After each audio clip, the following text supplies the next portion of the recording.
Hello everyone, welcome to my channel Lifelong Learning.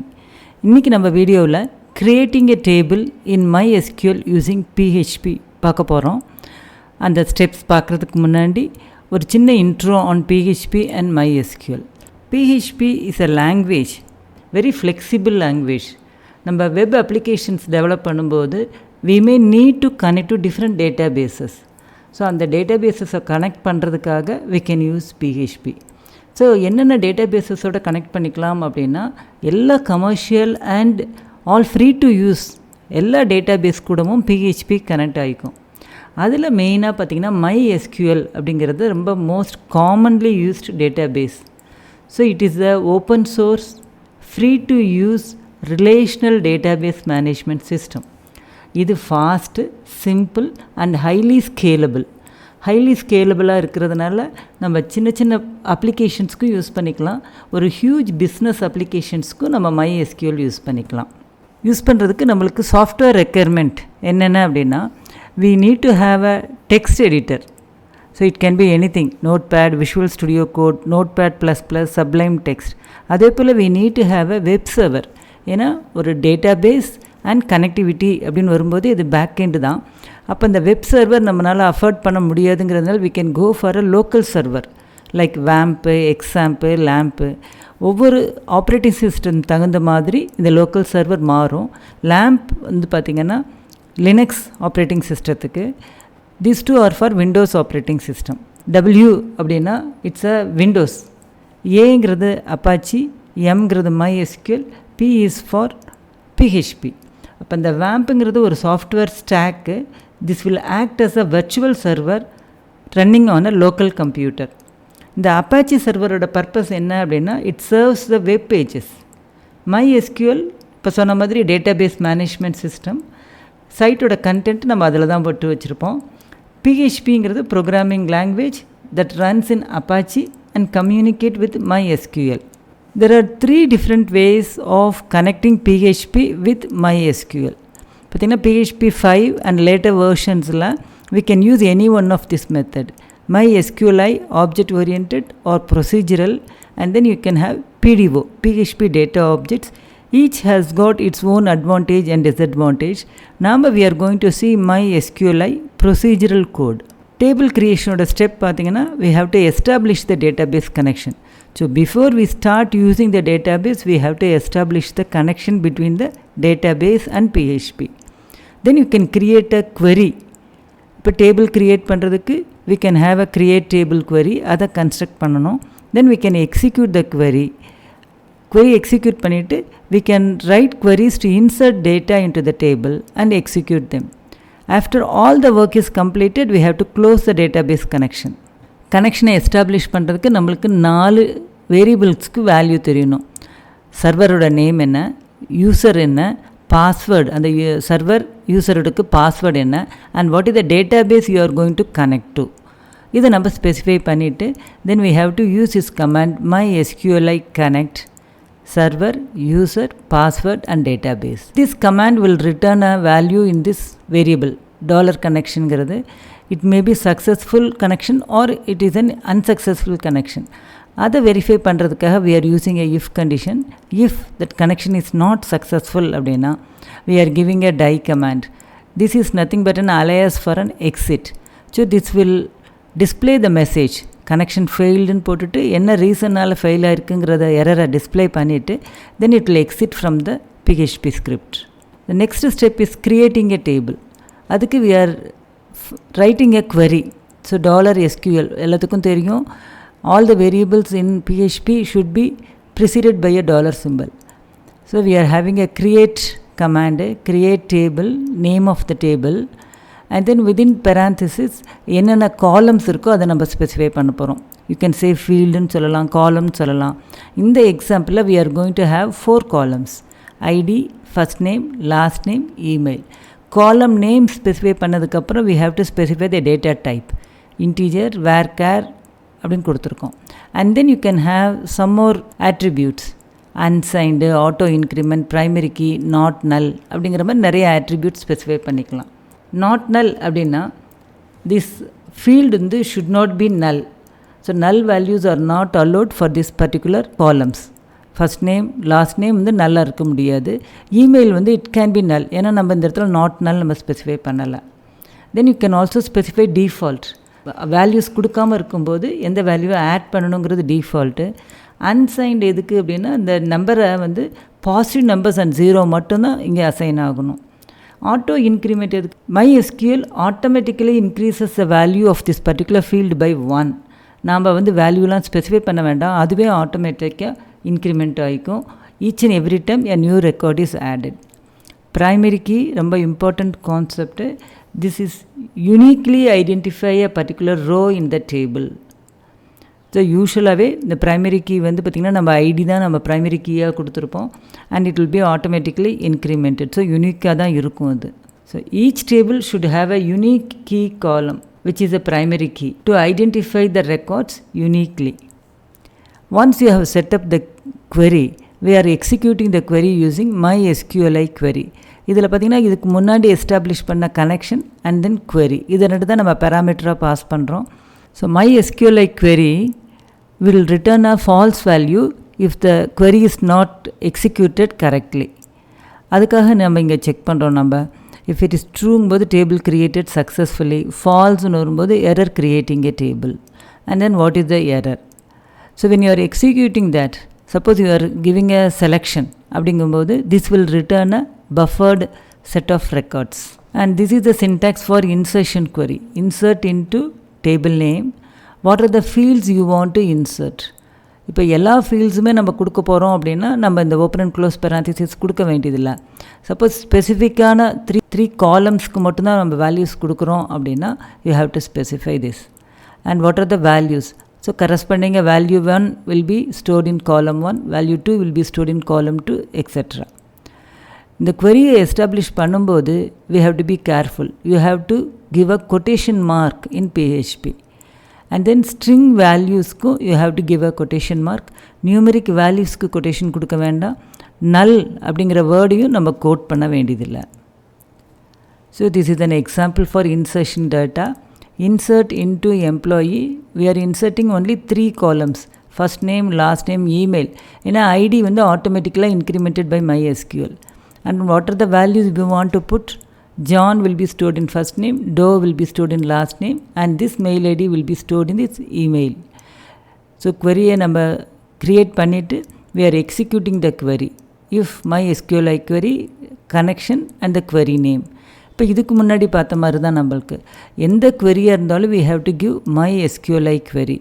And if it is true we are successful ன்னு சொல்ல போகிறோம். If it is false னா we are giving the error message. Once all the work is over, we have to close the database connection by giving MySQL close and the connection name. இப்போ நம்ம ஒரு example application பார்க்க போகிறோம். நம்ம we have 2 tables. One is a country table which has got 3 fields, ID, continent and country name. ID வந்து integer and it is auto incremented and primary key. இந்த continent வந்து varchar 50, country name வந்து again varchar 50. இப்போ இந்த மாதிரி நம்ம டேட்டாவை நம்ம ஸ்டோர் பண்ண போகிறோம். அடுத்த டேபிள் பார்த்திங்கன்னா city, again we have got ID, this is again auto incremented and primary key. Then you have got country ID which is integer, and then you have got city name. இந்த country ID is nothing but the ID of this table. அப்போ இந்த primary key of one table will be a field of another table to link these two. இந்த countryயும் cityயும் connect பண்ணுறதுக்காக link பண்ணுறதுக்காக we are using this field, and this is called as a foreign key. பார்த்திங்கன்னா இங்கே 1 2 3 4 இருக்கு இல்லையா, அந்த 1 2 3 4 தான் இங்கே country கோடாக வந்திருக்கு. This ID is the primary key for this particular city table. அப்போ இதுலேருந்து நம்ம என்ன தெரிஞ்சுக்கலாம் அப்படின்னா எந்த கண்ட்ரிக்குள்ளே எந்த சிட்டி இருக்குது. இப்போ instead of 111 we can give Kenya also. அப்போ என்ன டேபிளோட சைஸ் வந்து பெருசாகிட்டே போயிட்டுருக்கோம் அண்ட் ரிப்பீட்டட் இன்ஃபர்மேஷன். அதுக்காக நம்ம என்ன பண்ணியிருக்கோம், இதுக்கு வந்து நம்ம ஒரு கோடை கொடுத்துட்டு 1 2 3ங்கிற கோடை கொடுத்துட்டு அந்த கோடை நம்ம இங்கே யூஸ் பண்ணுறோம். நம்ம how to you create the database table? So database name கொடுத்தாச்சு, and then we are establishing the connection. As I have already said, the local host is the server name, root is the user, and there is no password for that. Default இந்த value தான் வரப்போகுது, and this is the database we are going to connect to. So we are creating a connection, and then we are checking the connection whether it is true or false. If it is not successful அப்படின்னா we are giving the die command, connection failed அப்படின்னு போட்டு அந்த error message display ஆகும். Then we have two functions, அந்த functions நம்ம அடுத்த ஸ்லைட்ஸில் பார்க்க போகிறோம். Then we have this HTML code where I am going to call the function. ஒரு ஃபங்க்ஷனை கால் பண்ண போகிறேன், create tablesங்கிற ஃபங்க்ஷனை கால் பண்ண போகிறோம். இந்த கனெக்ஷனை எஸ்டாப்ளிஷ் ஆன கனெக்ஷனை அங்கே பேராமீட்டராக நம்ம பாஸ் பண்ணுறோம். ஸோ இந்த ரெண்டு ஃபங்க்ஷன் மூலமாக தான் we are going to create a table and insert the data. Tables already create பண்ணியிருந்தோம் அப்படின்னா we have to drop the table, we have to delete the table. அதுக்காக we are using MySQL query connection and then the queryவே நம்ம என்ன பண்ணியிருக்கோம், கோட்ஸ்குள்ளே கொடுத்து drop table city அப்படின்னு கொடுத்துருக்கோம். Similarly we are dropping the table country also. Then we have to create it new, create table country and then all those columns ID and then continent, country name. இந்த ID not null, auto increment and primary key. இந்த continent varchar 50 and country name is also varchar 50. அப்போ இந்த query-யை நம்ம execute பண்ணணும் using MySQL query. MySQL query connection and the query. இது சக்ஸஸ்ஃபுல்லாக இருந்ததுன்னா table country created சக்ஸஸ்ஃபுல்லின்னு வரும். இது எரராக இருந்ததுன்னா we are giving a message. Then we have to create the another table. So create table city. அதில் பார்த்திங்கன்னா மூணு ஃபீல்டு தான், ID, country ID and city name. இந்த country ID is a foreign key which is connecting to the country table. இப்போ இது நம்ம execute பண்ணுறதுக்கு MySQL query connection MySQL successful or not successful. We have to call the another function, add new country.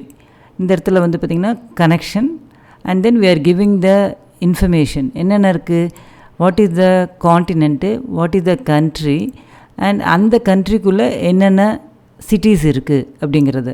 we are calling the function 4 times. இப்போ ஆஃப்ரிக்காவுக்குள்ளே கென்யாவில் 3 cities இருக்குது. இந்த இடத்துல பார்த்திங்கன்னா south America and then Brazil is the country. 1 2 3 4 4 cities in this Brazil.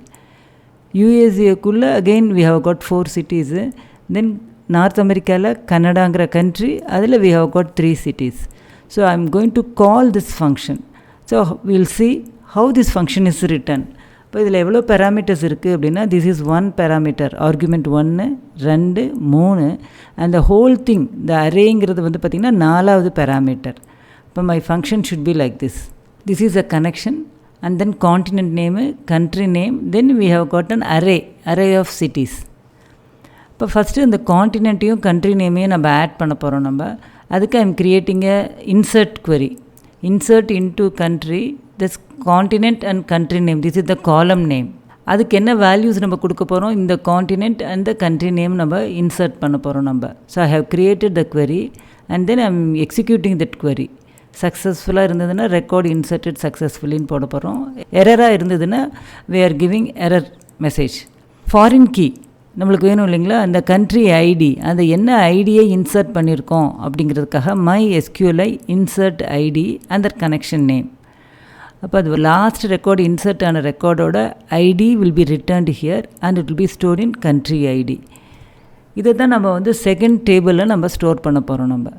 So second டேபிளில் இந்த city அரேயில் இருக்கிற ஒவ்வொரு எலிமெண்ட்டாக எடுத்து நம்ம we have to store it in the city table. So we are using a for loop for that. For $city is equal to current city array. That is the first element in this city array will be returned by this current. And then as long as there are elements in that city, the city நம்ம current element நம்ம கொண்டு வருவீங்களா, அந்த city இருக்கிற வரைக்கும் அப்படின்னா என்னென்னா the city array exhaust ஆகிற வரைக்கும் we are going to repeat this for loop. And the incrementக்கு பதிலாக we are using this next. அப்போ ஃபஸ்ட் எலிமெண்ட் எடுத்து சிட்டியில் போட்டுரும், statement will be executed and then the next element will be taken. City arrayல இருக்கிற next element. அடுத்து இந்த statement will be executed. This will be repeated as long as city arrayலிருந்து நம்ம element எடுக்கிற வரைக்கும். City array exhaust ஆகும்போது this $city will be null and the control will come out of the for loop. இப்போ இங்கே பார்த்திங்கன்னா இந்த city வேல்யூவை வச்சுக்கிட்டு we have to insert into the city. Insert into city the country ID which we got it from the previous table and then city name. And what are the values? The country ID and the city which we got it from the for loop. இப்போ இந்த query-யை நம்ம execute பண்ணி பார்க்க போகிறோம். சக்ஸஸ்ஃபுல்லாக இருந்ததுன்னா record is inserted in the city successfully, இல்லைன்னா we are giving the error message.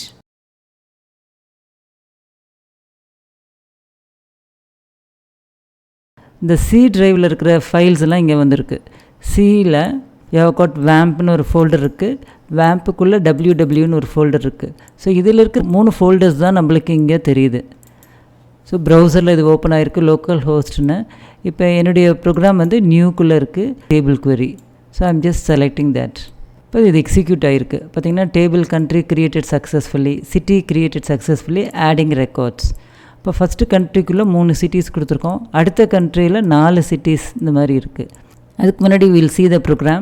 First this is for establishing the connection and this is checking whether the connection is successful or not. So if it is not successful அப்படின்னா message கொடுக்குறோம். Then we have got 2 functions, add new country and add new table. இதில் பார்த்திங்கன்னா table creation add new table நம்ம கால் பண்ணுறோம். So இந்த இடத்துல பார்த்திங்கன்னா we are giving a PHP script. We are starting this PHP and we are calling the function and we are closing that. Add new table. Expanding this function. இந்த இடத்துல this is for dropping the tables city and country. This is for creating the first table, executing the query. This is for creating the second table and executing the query here. And this is for adding the records. So 4 country add பண்ணியிருக்கோம். ஒவ்வொரு கண்ட்ரிலையும் we have got set of cities. So இப்போ Africa காண்டினென்ட்டுக்குள்ளே Kenya, இது 2 மட்டும் ஒரு டேபிளில் add ஆகிருக்கு. அண்டு இந்த கென்யாவோட ID and these cities are added in another table. And then the last thing is we are closing the connection. இந்த வீடியோவில் நம்ம how to connect PHP and MySQL to create a table and insert records into the table அப்படிங்கிறத நம்ம தியரிட்டிக்கலாகவும் பார்த்தோம், ஒரு example மூலமாகவும் பார்த்துருக்கோம். இந்த எக்ஸாம்பிளில் எப்படி ஒரு அரே ஆஃப் டேட்டாவை இன்சர்ட் பண்ணுறதுங்கிறதுக்காக ஒரு ஃபார் லூப் யூஸ் பண்ணி நம்ம இன்சர்ட் பண்ணணும். நம்ம இந்த வீடியோ உங்களுக்கு பிடிச்சிருக்குன்னு நினைக்கிறேன். புரிஞ்சிருந்தால் லைக் பண்ணுங்கள், உங்கள் ஃப்ரெண்ட்ஸுக்கு ஷேர் பண்ணுங்கள். ஃபஸ்ட் டைம் இந்த சேனலுக்குள்ளே வந்திருந்தீங்கன்னா மறக்காமல் சப்ஸ்கிரைப் பண்ணி பெல் ஐக்கானை கிளிக் பண்ணுங்கள். அப்போ தான் ஃபர்தர் வீடியோஸோட நோட்டிஃபிகேஷன் உங்களை தேடி வரும். தேங்க்யூ ஃபார் வாட்சிங்.